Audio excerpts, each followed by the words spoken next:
Strategy 4. Strategy 4, black underemployment and unemployment. Black men, black men, women, and children were kidnapped and transported all over the world for one purpose: to work and produce white wealth. Until the mid 20th century, the they represented America's true and senior labor system. In nearly every instance, the white lower class functioned as a management class over blacks, though in modern times they referred to themselves as the working blue collar class. The lower white class supervised blacks in jobs ranging from picking cotton and digging ditches to working in the assembly lines of large automotive plants.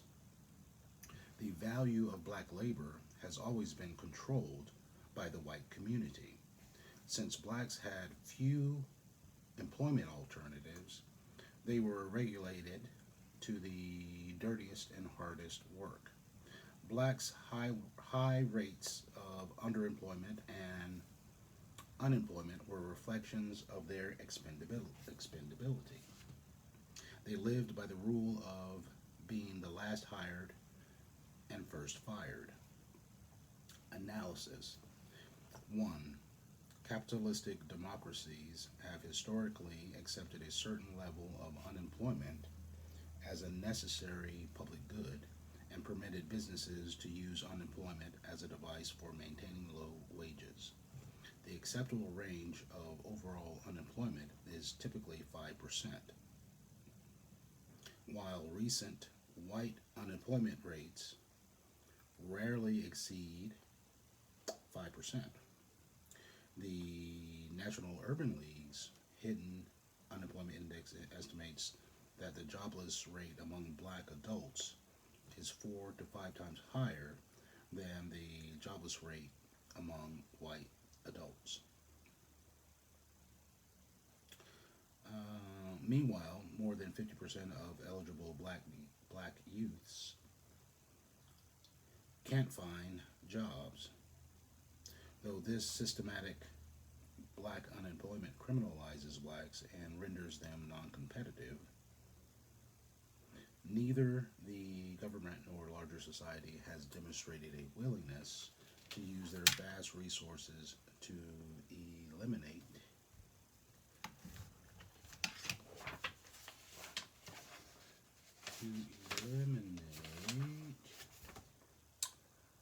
causative factors. The causative factors. 2. Over the years, blacks have consistently asked for, but seldom received, employment assistance from government.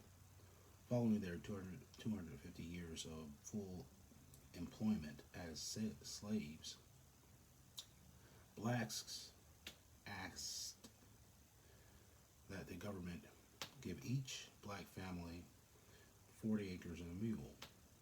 Government responded by reshackling them into nearly another century of semi-slavery called sharecropping. In the dying years of the civil rights protest period, blacks held national demonstrations in support of the Humphrey Hawkins Full Employment Bill. A conservative backlash led by major corporations and politicians killed the bill by claiming that the government, not the private sector, would have to hire blacks. Approximately 70% of black college graduates are employed in government because there is no black business infrastructure capable of absorbing them. 3.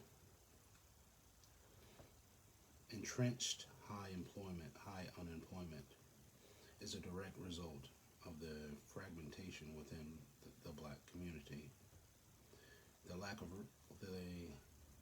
lack the resources and commitment to create employment opportunities and they don't spend their disposable incomes wisely. Even if they had full employment, it would not alleviate the myriad of problems facing them. Wealth is the primary problem. Employment is secondary. There's a big difference between having a job and having wealth. Jobs are not designed to create wealth. They are intended to keep employees one payday away from the poorhouse and to satisfy workers' basic consumer needs. Real wealth is accumulated via investment returns and ownership profits. 4. The 20 years between 1969 and 1989 saw the introduction of controversial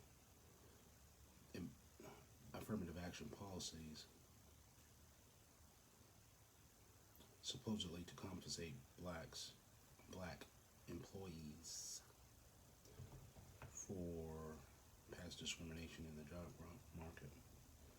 Conservatives vehemently oppose those policies, charging that affirmative action unfairly advantaged and enriched blacks at the expense of whites. However, statistics suggest that affirmative action brought few real changes to the position of black employees. Between 1969 and 1989, black annual income increased by only $22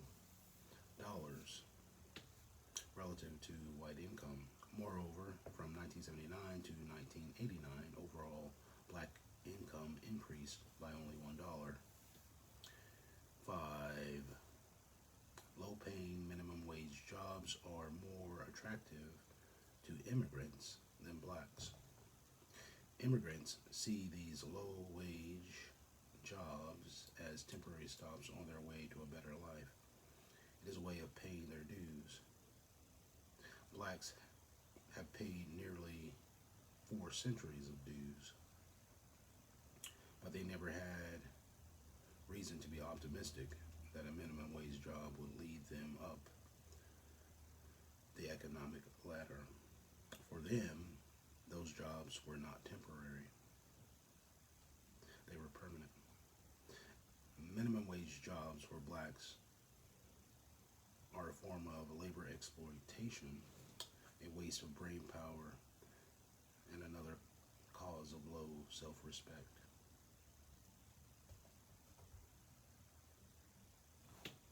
6. Limited employment opportunity is a major difference between black and white communities. The lack of private sector employment opportunity within black communities forces blacks to seek income from government jobs, welfare assistance, and sometimes criminal activities. All of these sources are condemned by conservatives. Yet, these same conservatives frequently resist policy changes that would create private sector alternatives in black American communities. Moreover, conservatives are the primary exploiters of government and the general public through their immoral and unfair business practices. 7. The lack of employment opportunities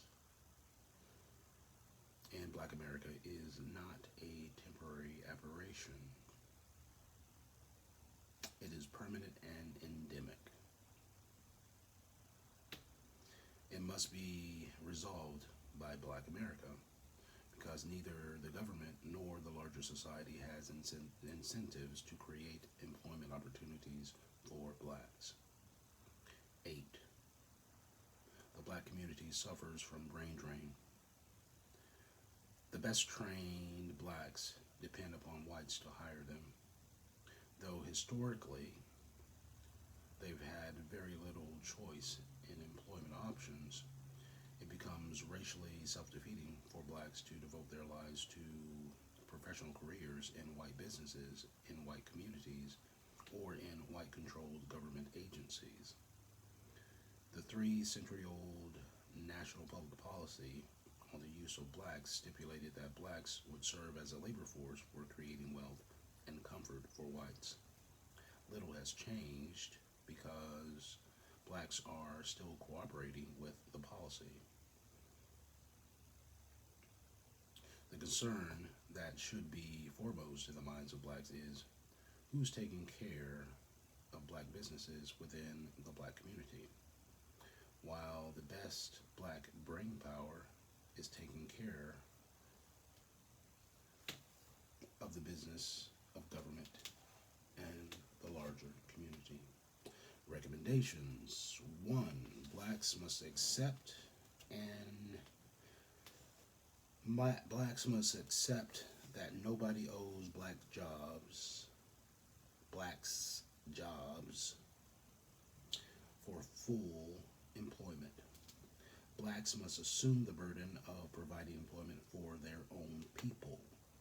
The burden rests upon the shoulders of the black business community and those businesses located within black communities. Discrimination in hiring practices of businesses within the black community has long been a problem, especially with Hispanic and Asian merchants. These groups have cultures that stress hiring from their own group.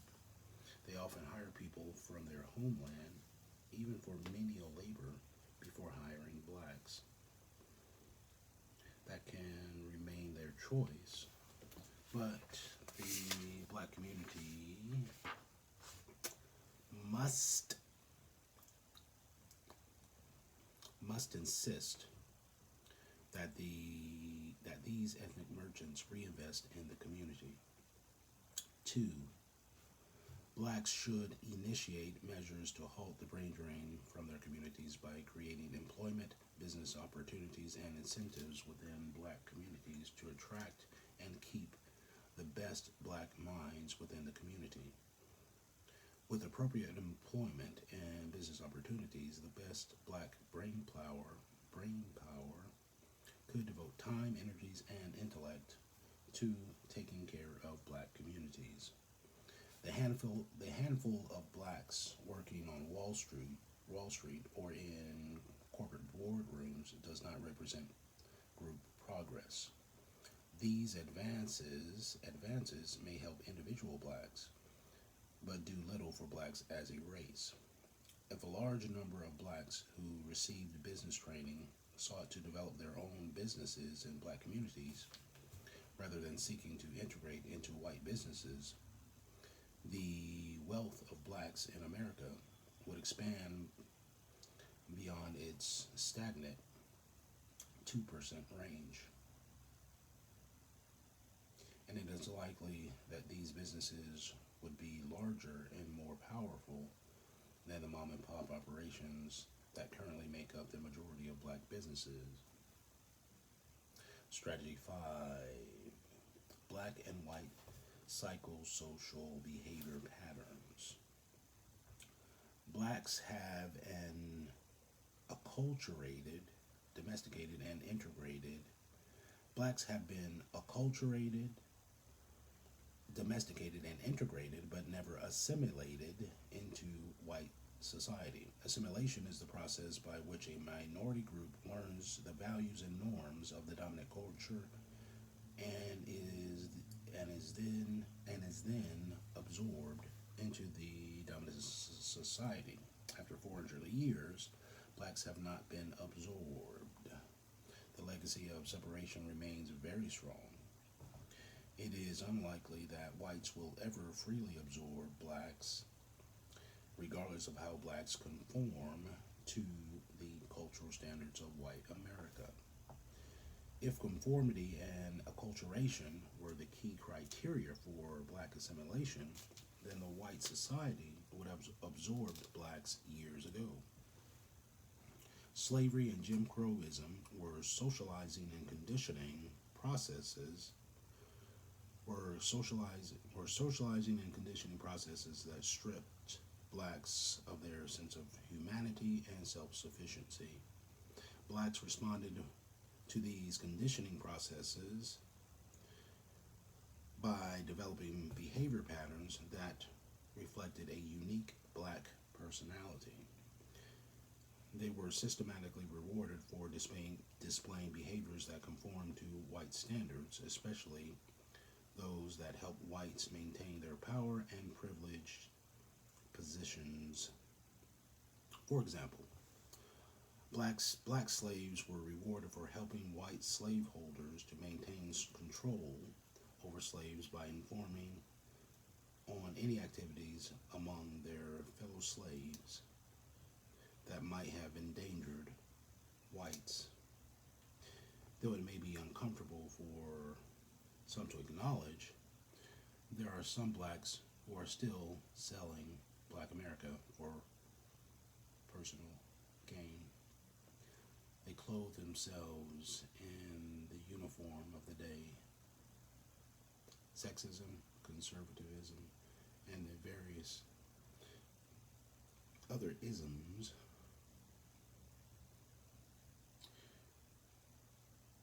but in each instance among such blacks,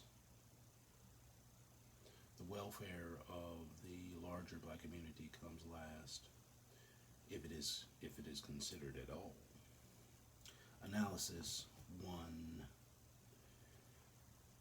Humans have enslaved other humans for a variety of reasons as a result of indebtedness, religious differences, and military defeats. Skin color was never a major factor until around the 14th century. Color color entered the enslavement equation from two opposing directions. Firstly, the Mamelukes, who were the last known group of whites to be enslaved, revolted forcefully and vengefully against the Arabs and generally signaled an end to white enslavement. When the white indentured servant system started several hundred years later, it was managed via contract and mutual agreement with limited terms, no punishment systems, and bonus compensation at the close of the contracts. Secondly, Arabs imposed slavery, the Islamic faith, and the Swahili language on black Africans to get access and control of their wealth and natural resources. Arabs began enslaving and trading blacks around 800 AD. According to various sources, Arabs are still using color as the basis for enslavement and are still slave trading in the countries of Saudi Arabia, Mauritania, Sierra Leone, Libya, and Sudan. 2. Black slavery was totally unlike any other form of slavery. Various Asian and Hispanic nations were colonized, but the inhabitants were never animalized, commercialized, and traded as slaves in international markets. Although blacks failed the lesson that the Mamelukes taught the world, the American Indian did not.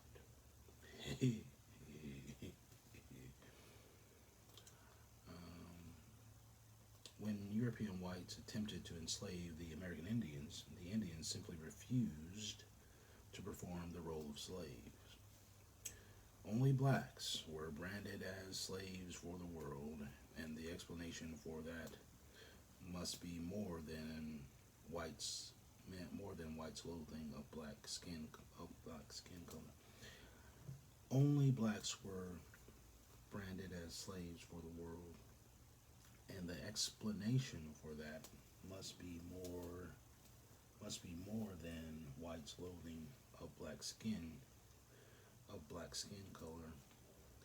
There were East Indians, Moors, and Arabs who were just as dark, if not darker, than West African blacks. yet they were not enslaved. In the opinion of this writer, blacks were blacks alone were branded as slaves primarily because Africa remained disunited as a result of tribal structures in sub-Saharan Africa, while their natural wealth made all tribes targets of hostile foreigners.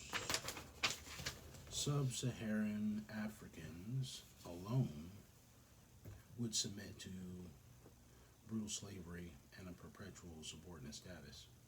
After centuries of oppression, blacks have yet to come together as a strong community and conduct self-empowerment activities that would free them from oppression. Instead, blacks have such little self-respect that they continue to pursue integration, a process that fragments and weakens them. 3. The rewards of meritorious manumission. The law that rewarded blacks who sold out their brothers and sisters has created a legacy that is still with us. Blacks have no balance. Blacks have no balancing social devices that punish those blacks who sacrifice members of the race for their own personal advantage, nor do blacks have a device for rewarding whites who extend themselves to assist blacks. Black America is void of social accountability policies and enforcement devices. 4. It is highly unlikely that white conservatives will permit government to assist blacks because true social changes would give blacks access to all of the resources and privileges enjoyed by whites, as well as cultivate the potential for black empowerment. Such a transfer or sharing of wealth, or of resources rather, would create new labor, business, and political competition that would threaten the middle class status of whites. Consequently, recorded history indicates that blacks should not count on the goodwill or moral obligation of white society.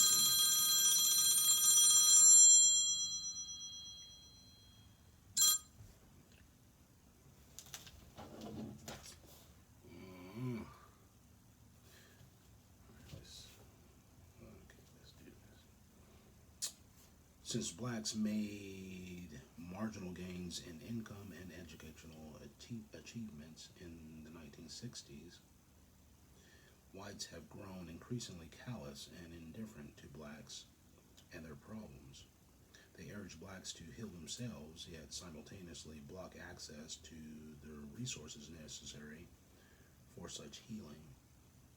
They resist any form of civil rights legislation for blacks, even when the impact of the legislation would be minimal. A survey by the American Jewish Committee indicated that even in 1990, most white Americans believed that any changes in blacks' present conditions would be too much and too fast. They opposed any kind of government-sponsored social engineering that is designed to redistribute wealth to blacks or relieve the oppressive conditions of black America. Most whites have yet to understand that their current privileged status resulted from government assistance and black exploitation. It is easier to believe that they acquired their status as a result of hard work and natural social ordering. Dominant culture has taught them that blacks, by nature and desire, are where they are supposed to be in the human social order.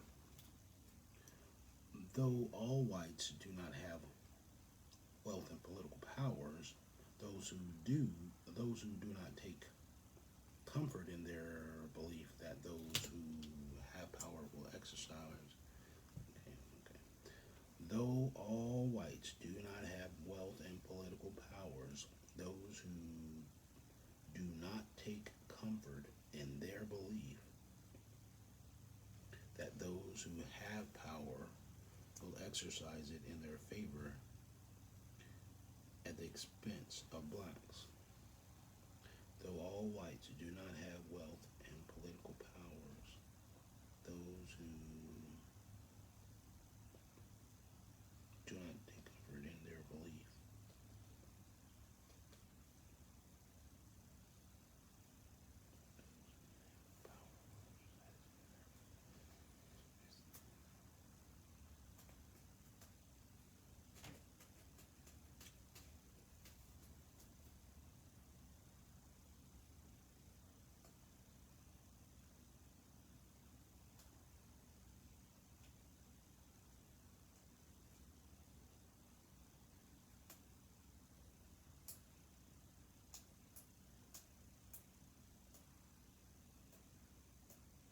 Okay. Though all whites do not have wealth and political powers, those who do not take comfort in their belief that those who have power will exercise it in their favor, at the expense of blacks.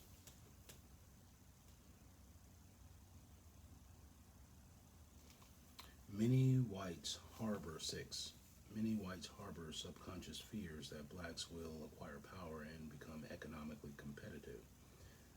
Many whites appear to harbor a strong dislike for blacks, though most cannot offer a rational justification for their feelings.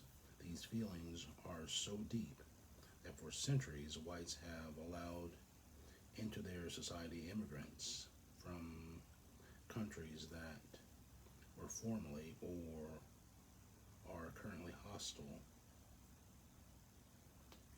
toward Americans. These feelings are so deep that for centuries whites have allowed into their society immigrants from countries that were formerly or are currently hostile toward Americans.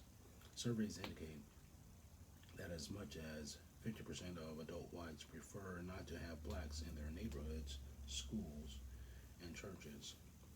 Practically none would be willing to accept a black person marrying into his or her family. 7. Recent efforts to equate sexism and with racism have stymied the black civil rights movement. Lumping sex discrimination together with racial discrimination gives power holders more palatable choices for gaining civil rights credits among voters. Instead of bringing blacks into the power and wealth circles, white men satisfied their civil rights obligation by expanding the rights of white women who were their wives, daughters, sisters, and mothers. As a result, all of the political, social, and economic gains of the women's movement served to increase the power and wealth available to white families. Contrarily, black women have not been able to use the feminist movement to create any appreciable change in the lives of black families. 8. Whites have long been attracted to black music, dance, language, and sexuality. Black cultural products are sought, sanitized by white entertainers and writers, and adopted as America's pop culture.